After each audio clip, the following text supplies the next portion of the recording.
Hello, my dear friends. Today I have come to teach you how to make a delightful single-person tiramisu cheesecake, which is truly great for cherished friends, beloved family, joyous birthday parties, and all sorts of special occasions.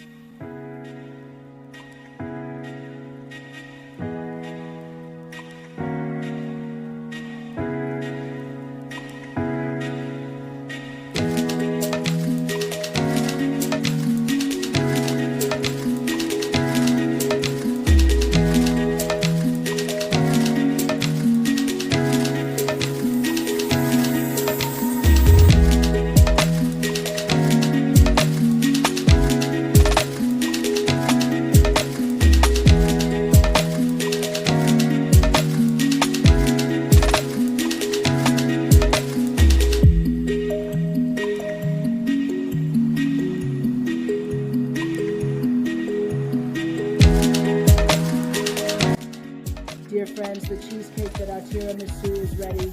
I wrote the recipe of this cheesecake in the caption. You can check the caption